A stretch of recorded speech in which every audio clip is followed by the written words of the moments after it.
ನನ್ನೆಲ್ಲ ಪ್ರೀತಿಯ ವಿದ್ಯಾರ್ಥಿಗಳೇ, ಇಂದಿನ ತರಗತಿ ನಿಮಗೆಲ್ಲ ಸ್ವಾಗತ. ಬಹುತೇಕ ನಿಮ್ಮ ಎಲ್ಲ ಶಾಲೆಗಳಲ್ಲಿ ಇಂದು ಶುಕ್ರವಾರ ಶಾರದಾ ಪೂಜೆ ಮಾಡಿ ವಿದಾಯ ಹೇಳಿರ್ತಾರೆ. ಕೆಲವರು ಇನ್ನೂ ಇಟ್ಕೊಂಡಿರ್ತಾರೆ. ವಿದಾಯ ಪಡ್ಕೊಂಡು ಬಂದಿರತಕ್ಕಂಥವ್ರು ಸಮಯ ಹಾಳು ಮಾಡಬೇಡಿ. ಇದು ಪೀಕ್ ಟೈಮ್. ಇದು ಚೆನ್ನಾಗಿ ಅಭ್ಯಾಸ ಮಾಡಿಕೊಳ್ಬೇಕು. ನಾನಿಂದು ನಿಮ್ಮ ಎದುರಿಗೆ ಹಂಚಿಕೊಳ್ಳಲು ತಂದಿರುವಂಥ ವಿಷಯ ವಸ್ತು 4ನೇ ಪಾಠ. ಪರೀಕ್ಷೆಗೆ ಬಂದು ಹೋಗಿರುವಂಥ ಪ್ರಶ್ನೋತ್ತರಗಳು. ಒಂದು ಕಡೆ ಸೇವ್ ಮಾಡಿ ಇಟ್ಕೊಳ್ಳಿ. ಪರೀಕ್ಷೆಗೆ ಸಹಾಯಕ್ಕೆ ಬಂದೇ ಬರ್ತದೆ. ನಿಮ್ಮ ನಿರೀಕ್ಷೆ ನನಗಿದೆ. ನೋಡುವ ಈಗ. ಚಿಕ್ಕ ದೇವರಾಜ ಒಡೆಯರ್ ಸಾಧನೆಗಳನ್ನು ವಿವರಿಸಿ. ಇದು 3 ಅಥವಾ 4 ಅಂಕ ಪ್ರಶ್ನೋತ್ತರ. ಚಿಕ್ಕ ದೇವರಾಜ ಒಡೆಯರ್ ಸಮರ್ಥ ಯೋಧ ಮತ್ತು ದಕ್ಷ ಆಡಳಿತಗಾರನಾಗಿದ್ದನು. ಮರಾಠರ ಶಿವಾಜಿಯನ್ನು ಸೋಲಿಸಿದರು. ಬೆಂಗಳೂರು ಮೊಘಲರಿಂದ ಕೊಂಡುಕೊಂಡರು. ಮಾಗಡಿ, ಮಧುಗಿರೆ, ಕೊರಟಗೆರೆಯನ್ನು ವಶಪಡಿಸಿಕೊಂಡರು. ಅಠಾರ ಕಚೇರಿಯನ್ನು ಉತ್ತಮ ಆಡಳಿತಕ್ಕಾಗಿ ಸ್ಥಾಪಿಸಿದರು. ಅಂಚೆ ಇಲಾಖೆಯನ್ನು ಆರಂಭಿಸಿದರು. ಇವರಿಗೆ ನವಕೋಟಿ ನಾರಾಯಣ ಮತ್ತು ಕವಿಚಕ್ರವರ್ತಿ ಎಂಬ ಬಿರುದುಗಳು ಇದ್ದವು. ನಾಲ್ವಡಿ ಕೃಷ್ಣರಾಜ ಒಡೆಯರನ್ನು ಮಾದರಿ ಮೈಸೂರು ನಿರ್ಮಾತೃ ಎಂದಿಗೆ ಕರೆಯುತ್ತಾರೆ. ಗಾಂಧೀಜಿಯವರು ಇವರನ್ನು ರಾಜರ್ಷಿ ಎಂದು ಕರೆದರು. ಹೆಣ್ಣು ಮಕ್ಕಳ ಶಿಕ್ಷಣಕ್ಕಾಗಿ ಪ್ರಾಥಮಿಕ ಶಾಲಾ ಶುಲ್ಕವನ್ನು ರದ್ದು ಮಾಡಿದರು. ವಿದೇಶಗಳಿಗೆ ಹೋಗಿ ಅಧ್ಯಯನ ಮಾಡುವವರಿಗೆ ವಿದ್ಯಾರ್ಥಿ ವೇತನ ಸ್ಥಾಪಿಸಿದರು. ಮೈಸೂರು ವಿಶ್ವವಿದ್ಯಾನಿಲಯ ಸ್ಥಾಪನೆ ಮಾಡಿದರು. ಟಾಟಾರವರ ನೆರವಿನಿಂದ ಭಾರತೀಯ ವಿಜ್ಞಾನ ಸಂಸ್ಥೆಯನ್ನು ಸ್ಥಾಪಿಸಿದರು. ಕಾವೇರಿ ನದಿಗೆ ಬೆಳಗೊಳದಲ್ಲಿ ಅಣೆಕಟ್ಟು ನಿರ್ಮಿಸಿದರು. ಭದ್ರಾವತಿಯಲ್ಲಿ ಕಬ್ಬಿಣ ಮತ್ತು ಉಕ್ಕಿನ ಕೈಗಾರಿಕೆಯನ್ನು ಸ್ಥಾಪಿಸಿದರು. ಕಾಗದ ಕಾರ್ಖಾನೆ ಮತ್ತು ಸಕ್ಕರೆ ಕಾರ್ಖಾನೆ ಮಂಡ್ಯದಲ್ಲಿ ಸ್ಥಾಪಿಸಿದರು. ಮೈಸೂರು ಗಂಧದ ಎಣ್ಣೆ ಹಾಗೂ ಸಾಬೂನು ಕಾರ್ಖಾನೆ ಆರಂಭ. ಇವೆಲ್ಲ ಸಾಧನೆಗಳಿಂದ ಇವರನ್ನು ಆಧುನಿಕ ಮೈಸೂರು ನಿರ್ಮಾಪಕರೆಂದು ಕರೆಯುವರು. ದೋಂಡಿ ಅವಾಗ್ ಬ್ರಿಟಿಷರ ವಿರುದ್ಧ ಹೋರಾಡಿದ ರೀತಿ ವಿವರಿಸಿ. ದೋಂಡಿ ಅವಾಗ್ ಚನ್ನಗಿರಿಯ ಮರಾಠ ಕುಟುಂಬಕ್ಕೆ ಸೇರಿದವ. ಇವನ ಪರಾಕ್ರಮಣಗಳಿಂದ ಇವನಿಗೆ ವಾಗ್ ಎಂದು ಕರೆಯುತ್ತಾರೆ. ಮರಾಠಿಯ ವಾಗ್ ಎಂದರೆ ಹುಲಿ ಎಂದು ಅರ್ಥ.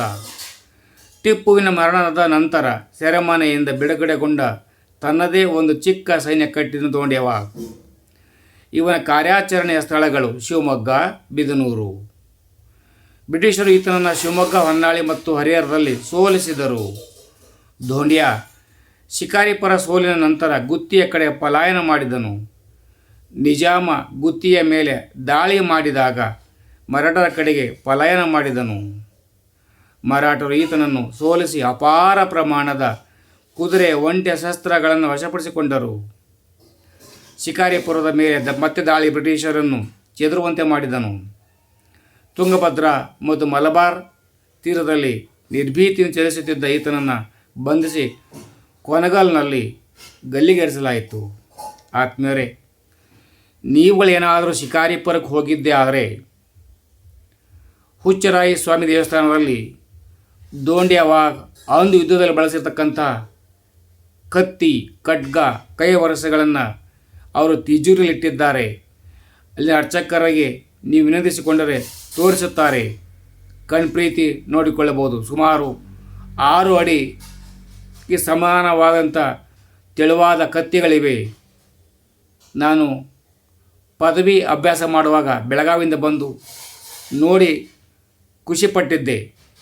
ನಿಮಗೂ ಏಕೆ ಅವಕಾಶ ಸಿಗಬಾರದು? ಸಂಗೊಳ್ಳಿ ರಾಯಣ್ಣನ ಸಾಧನೆಗಳನ್ನು ವಿವರಿಸಿ. ಚೆನ್ನಮ್ಮಳ ನೆಚ್ಚಿನ ಬಂಟ ವೀರ ಸಂಗೊಳ್ಳಿ ರಾಯಣ್ಣ. ಕಿತ್ತೂರಿನ ಸ್ವಾತಂತ್ರ್ಯಕ್ಕಾಗಿ ಹೋರಾಡುವುದು ತನ್ನ ಆದ್ಯ ಕರ್ತವ್ಯವೆಂದು ಭಾವಿಸಿದ್ದನು.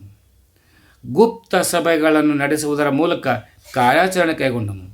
ತಾಲೂಕು ಕಚೇರಿ ಮತ್ತು ಖಜಾನೆಗಳ ಲೂಟಿ ಮಾಡಿದನು.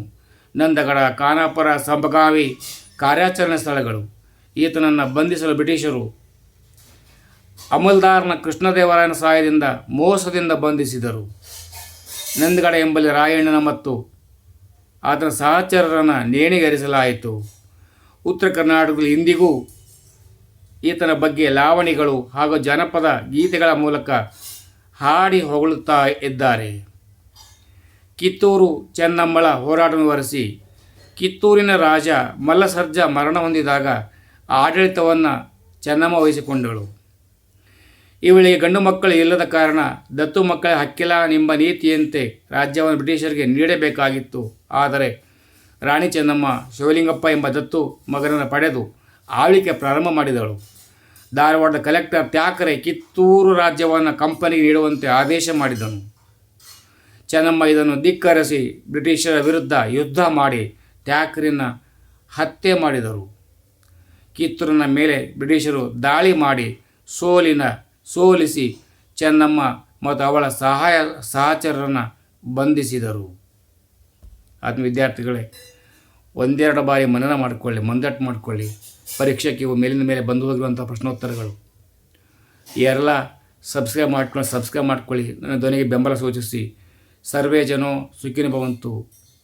ಜೈ ಹಿಂದ್, ಜೈ ಕರ್ನಾಟಕ, ಜೈ ಭಾರತ್ ಮಾತೆ.